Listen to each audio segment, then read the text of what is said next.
This episode of the Marvel Studies on the Completing the Shelf channel is brought to you by Krelm Toothpaste.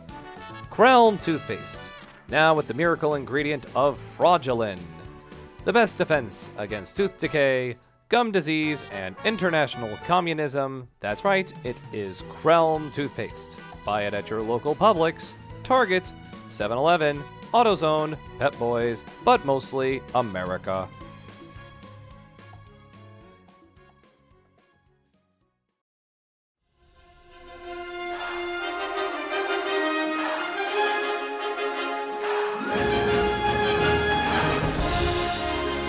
Welcome back to Completing the Shelf here on YouTube as we look at our road to the Infinity War on the Marvel Cinematic Universe.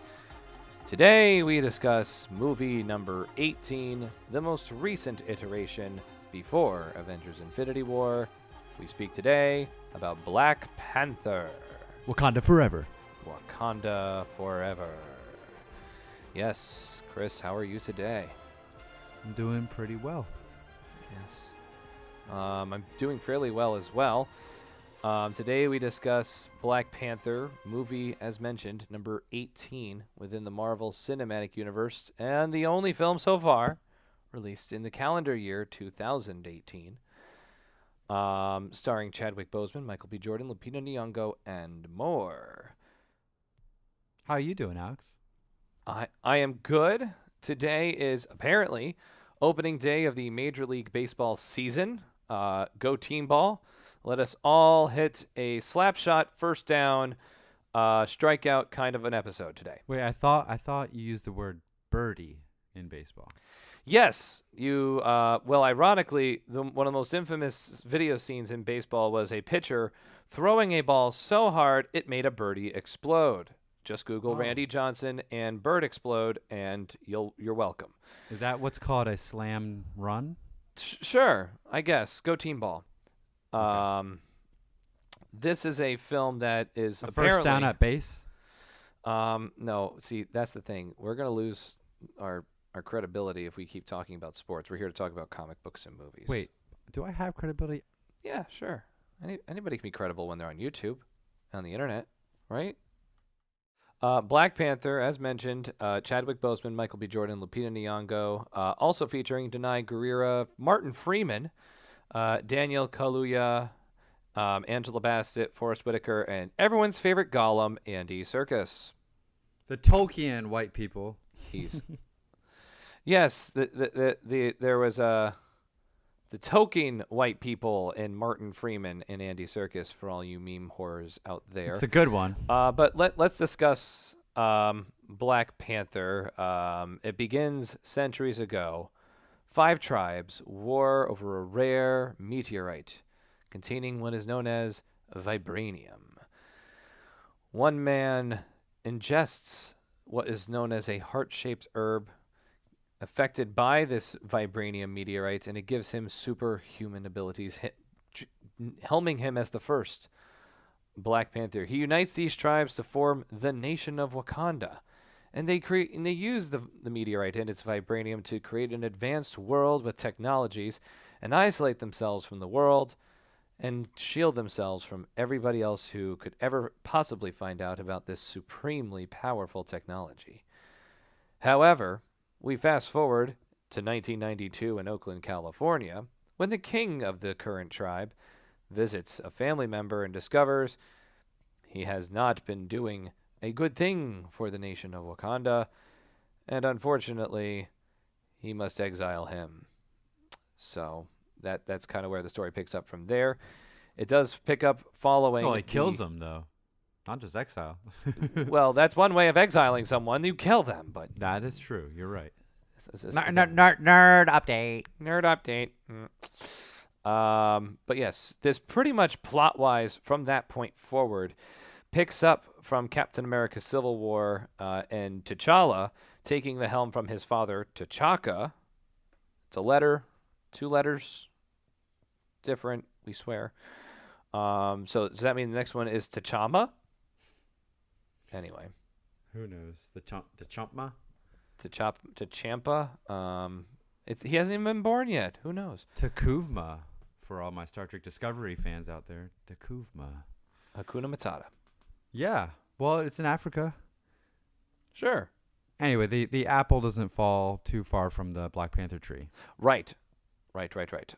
So we meet up with T'Challa as he is going through a rite of passage that properly gives him the helm of Black Panther to the people of Wakanda. They have a challenge amongst the 5 tribes, and M'Baku, which is of the exiled tribe of sorts, or the shunned tribe out in the mountains. Well, they've chosen to live separately because they don't want to use technology to dirty themselves. Nope, you're right. They don't want to be part of our world, as some mermaids would say. T'Challa defeats M'Baku and persuades him to just tap out rather than be killed by T'Challa. Otherwise, they go after a not-so-good guy in Ulysses Claw, who we've seen through previous iterations of Marvel films to this point, of course. Yeah, Age of Ultron he was in. Yes, indeed. He is who Ultron got vibranium from. Uh-huh. Very much so. And then there were no strings on him. So, yes, we see Claw trying to get his hands on more vibranium to fix his arm cannon of sorts. So you see Claw and a man, simply mystery man of sorts, stealing a Wakandan artifact from a museum. So they don't really know that they have stolen this thing. They just know that Claw is just trying to give it away to someone and make some money off the thing, and that's what bad guys, mercenaries, tend to do. Anyway, T'Challa attempts to intercede. They meet up with the CIA agent, Everett Ross, again, who we've seen in previous stages of the Marvel Cinematic Universe, this time Civil War. And throughout that, it then proceeds down a rabbit hole of having this mysterious character, who we now learn is a former United States Black Ops soldier who takes the name Killmonger, but is of Wakandan blood because of this aforementioned brother of the king having a son without really telling his big brother that he did such a thing, and that this child of his is of Wakandan descendants and can challenge for the crown. And he had to grow up on the streets Of Oakland. Right. Yes. Yeah. Well, eventually he got into like MIT and like military academies and was a decorated veteran during a few different U.S. tours of duty. And every time he got a kill, he made some kind of like imprint on his skin, which makes him all the more sickly looking and very cool in some ways. Not something we recommend to do at home. But Killmonger challenges T'Challa, takes the crown. After killing essentially what is the spiritual tribal leader of the Wakandan people, throws T'Challa over a waterfall, and then burns all of the heart-shaped herbs after he takes it and becomes the Black Panther. So he's like, I want this. Nobody else gonna get it. Too bad, so sad. Little do they know, T'Challa isn't really dead. His mom and sisters and Everett Ross, random, find that Jabari, the defeated contender of the crown from way back when, has held on to his leader and tribe captain of sorts. And what was left of the mysterious heart-shaped plant is given to T'Challa to regain his strength. And yeah, they big battles. Battles, awesomeness, but eventually Killmonger gets stabbed after T'Challa disrupts his super suit. Killmonger dies, and the Black Panther returns as king. Pretty much. Yay. And then the Winter Soldier shows up. Great. Moving on. That was a bit of a moving the pod along, but I think we covered the main points. I think it's time to discuss what we liked about the Black Panther. I like doing that. Let's do it.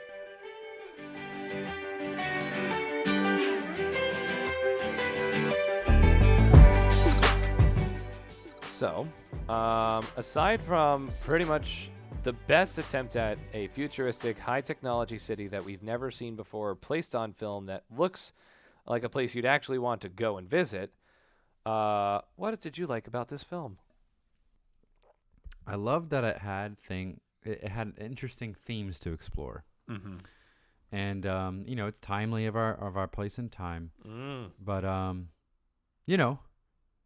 a teacher, so I've had a lot of African American students, and so many don't live up to their potential because a lot of them have a role model that doesn't say that academics and learning is something that's really valuable. And even my African American students that reach for AP and IB, they have expressed that they've had to battle their own culture. People say, "Why are you acting so white?" So it's been an interesting thing, like as a white male teacher, to watch these students struggle with this perception of what their culture should be. Correct. So what I like about this shows that an African country that's shielded from colonialism becomes and has the potential to become the most brilliant, technologically advanced group of people on the planet Earth if they were left alone. Yet, a person grown up on the streets, and is just angry and just as brilliant, but has this twisted, warped view of the solution that we should revolutionize and be violent and kill those that oppressed us. So, interesting dichotomy there. Lots of stuff to chew on as a viewer of culture. And so, of course, as I've said in these videos in the past, I really like these Marvel films because they are all built on an intellectual core.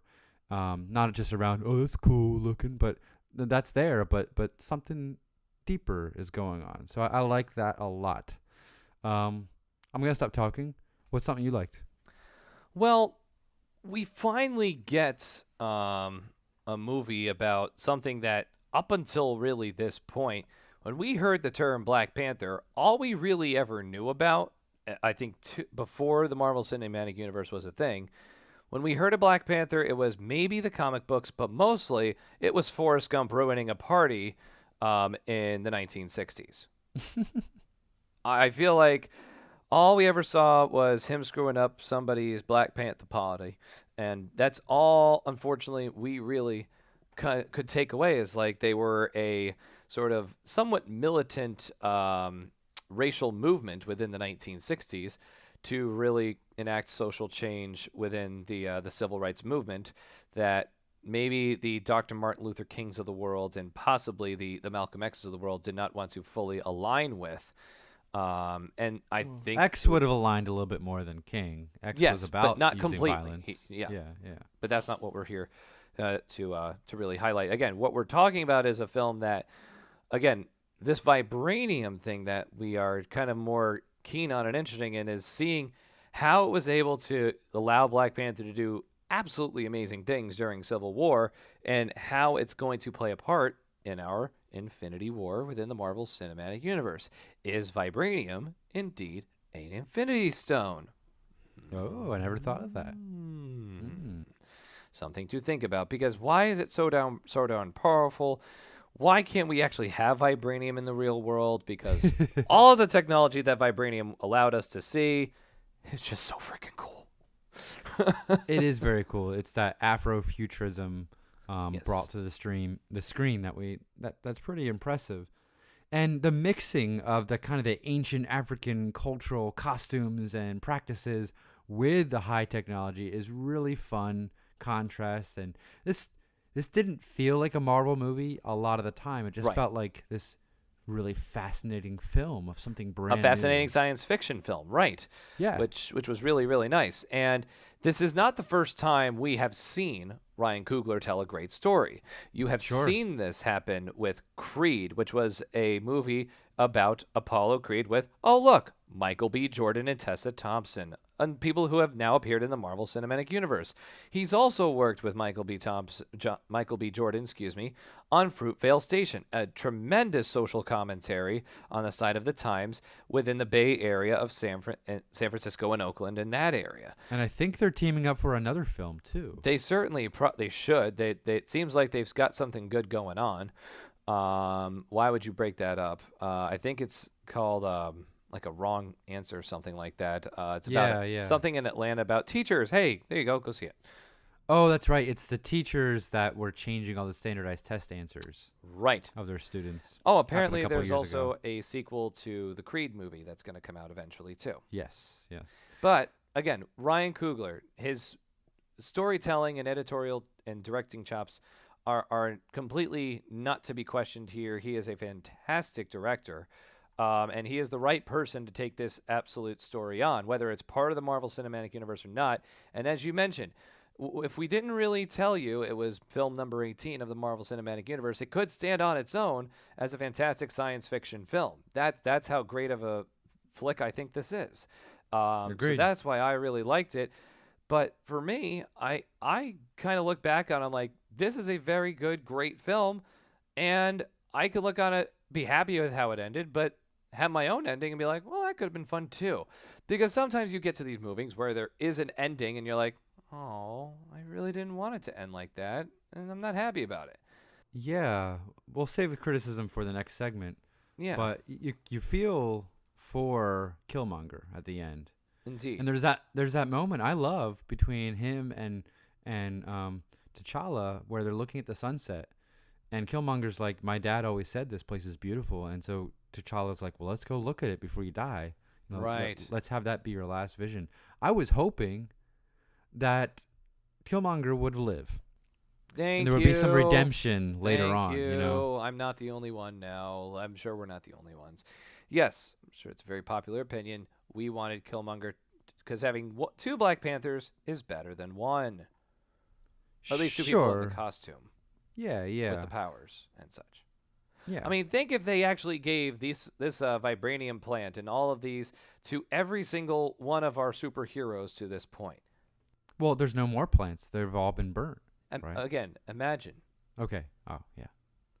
There'd be no hope for Thanos. I'm fairly certain of it. If they all had the super strength and the sort of immunity of such, to have these superpowers with vibranium protecting them and helping them in this battle, I feel like it would. Looking at Thanos, looking at the powers he has, I have a little bit more hope, I would say. I mean, Black Widow would have a chance. Oh, Hawkeye, Tony Stark. He has no powers. Tony Stark is powerless.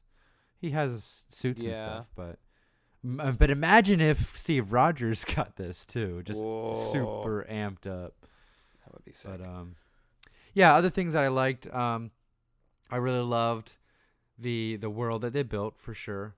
Absolutely. The technology was cool. Shuri, the character Shuri, Black Panther's sister, Yes. was lovely and so fun. And she was like a Q, like a James Bond Q. Yes. She had all the toys and all that That's so stuff. true. I loved the head guard. I forget the name of Okoye, Denai Guerrera. Yes. Yes, her. I love the bald head. I mean, she looked good that way, and she was. All the women were fierce in their own right, and it was a real ensemble. Yes, T'Challa was the main character, but he was kind of flat. Everyone around him was really interesting, and you just want to be in that world when you leave. It was similar feeling to I think people had when they finished Avatar, although on rewatch it's not as rich. But yeah, every character was strong on their own and could support a movie on their own. So I really appreciate the character work. And that's the thing. I believe that, and I'm not to be an expert on anything of black culture, as we are the whitest people we know, truthfully, in a positive way, not the kind of whitest people we know in a unpositive or negative manner. We But, just acknowledge our cultural ignorance. yeah. What I have learned is that that women of color have a historical problem, some of them, with the hair on their head, and sometimes it will bald naturally, and that's why they have a lot of things to help them with that. But there is a movement to move towards being bald and make yourself look powerful through that, and it is something that I think with Denai Guerrera showing this from this movie, it certainly is going to say to women that you can be beautiful, and it's just more of this sort of Me Too, yes, we can sort of empowerment that I absolutely love, and that it's a positive message for women of any shape, size, culture, color, what have you, to be proud of the heritage you have, to be proud of who you are and the skin that you're in. That's what I Well, took away as something I loved. and the thing is, this movie doesn't preach. No. You get these messages through the plot and the themes and the characters. There's no Yes. like come listen to me Timmy moment, except one moment where they're on the border of Wakanda and the border tribe is like, oh, if we let the refugees in, we let in their problems. That was the only like moment where they're like specifically targeting current politics. I didn't have a problem with it. Right. And I think we always have to have that commentary, though. Yeah, it was interesting. Yeah, and it wasn't a major focus of the No. film. The major focus of the film was, what's the responsibility of Wakanda for other Africans out into the rest of the world? Should they be serving them, educating them, giving them more opportunity, helping them to rise up and become their better selves? Right. And I think we find at the end, T'Challa rejects his father's stance that we should be isolationists and we should help. So he is changed by Killmonger's worldview and his clash with it. He just has a different solution. He builds schools. There you go. Right? And I love that this focus is on education because I'm a Yes. teacher, but Yes, that is the solution though. More education, more opportunity. Yes. Along with being the commercial success, I think it certainly is a critical success as well in many senses. So I think that's the things that we certainly like. Yeah, commercially, it's kind of blown everything out of the water, at least for the cinematic universe. So far, $1.2 billion in global box office. We haven't used those words on this channel very often in recent months, but yeah, that's certainly something to not scoff at when you look at the No. statistics on this film. So, Yeah. shall we shelf the thing? Let's see. Is there anything else that I really liked? The whole movie. Okay, let's go ahead and Yes. shelve it. That was succinct. Thank you.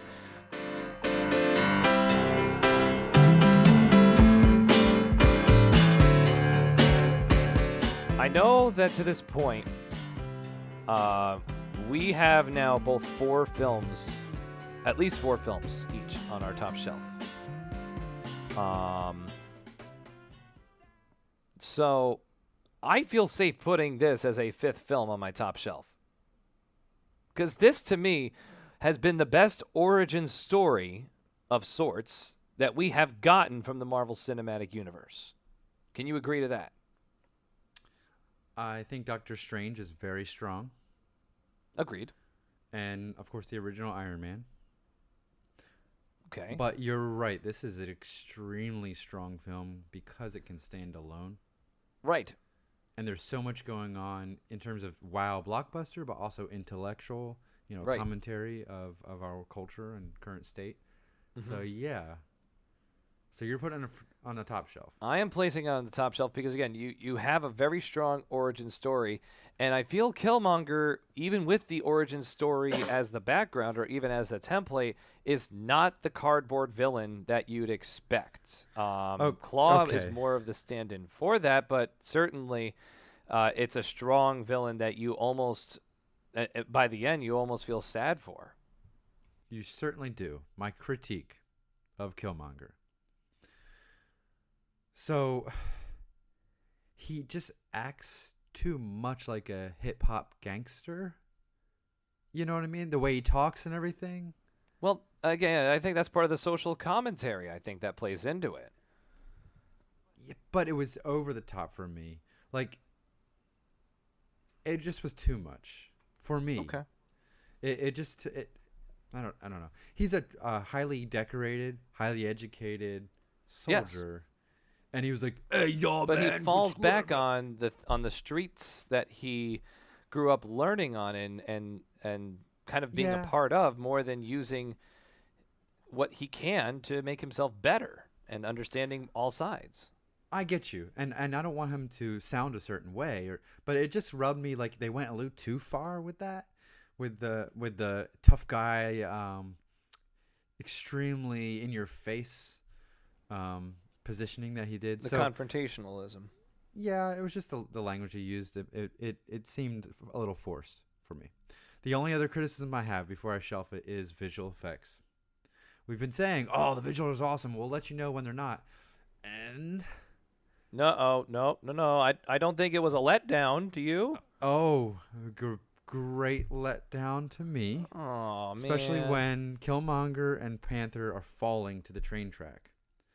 It was extremely CGI. Rubbery. The characters didn't move like humans did. That was really bad. They're Panthers. They're not Panthers. They're humans. All right. But then the other part with some scenes when the characters are standing besides a giant, beautiful vista. Yeah. When you're close up to them, you can definitely tell 100% it's a green screen. Yeah, I think we have this understanding nowadays of picking it out.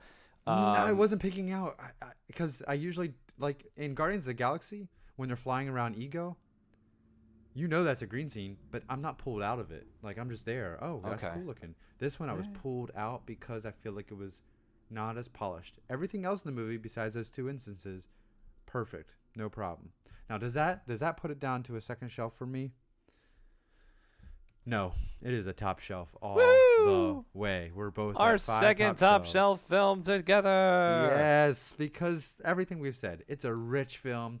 I think it'll reward repeat viewings in many ways. So, yeah, I love it.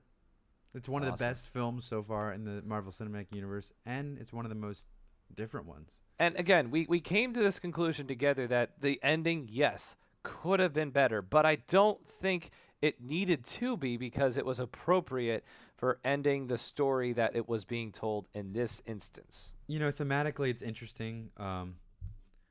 The guy that is raised in this rough condition and all he knows is violence and his solution is violence is ended by violence. So violence breeds violence and ultimately death. So if you want to get a goal that's a positive change for your people, right, you must take a different route. Education, that kind of thing. So I think thematically it works. I agree. Emotionally, I wanted some kind of redemptive arc later on for Killmonger, like you said. But 2 top shelves. Yeah. It's a good way to lead into Infinity War. Yes, indeed. But before we discuss that next big movie, we will have for you something quite unique and something quite special leading into the movie happening in just a few short days from now. We will be providing you our top 10 Marvel Cinematic films to this point. Yes, we'll be doing a top 10 episode next. Well, not next. It's going to be happening in just 4 days from now. Yes, expect that to be in your earballs Wednesday. We'll have that ready for you because this should be coming out on a Saturday. Earball, is that a sport I don't know about? Because I'm really good at sports stuff. I never heard of that sports.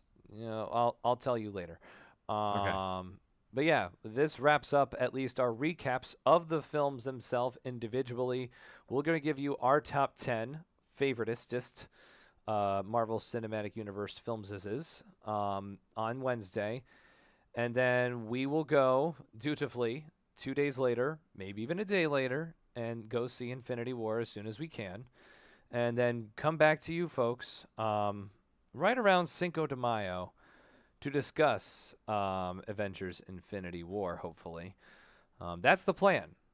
That is the plan on paper. And then we'll have one more after that where we look at our 5 favorite moments in the entire... Like an individual scene. Or a line, like, let's fill our bodies with these liquids. Let us fill our bodies with these liquids. Yes. Still love it. Still holds true. You know, one of my top favorite moments of our podcast is all of them. Doctor Strange names. Oh. Yeah. Benedict yes. Cucumber. I cannot, like, your voice creeps into my ears randomly every day. Invading your earballs every day. Benedictory cabinetry. Like, I'm like, just hear you talking all the time. Maybe it's because I edited it and I had to listen to it a lot. But dang, I still crack up. So good job, Alex. I'm sorry. Get us back on the road. Let's get out of here. Let's get to that Infinity War. For your feedback about this episode, please leave them in the comments section below. Your feedback can also be provided in the Twitterverse at Shelf Nerds, at Alex_Salvo, or at Spocken Solo, which is our alter ego for anything that we talk about here within the Completing the Shelf channel. Like it, subscribe on it, do all the things. Tell your friends, tell your family members, tell your coworkers. Tell your mom, because your mom would probably like comic book movies and hearing us talk about it, right? Yeah? I guess my mom might. I don't know. Moms need something to listen to. Yeah, I guess. That's true. But yes, tell your mom. Why not? But for Chris, I am Alex. We will see you on the road to the Infinity War.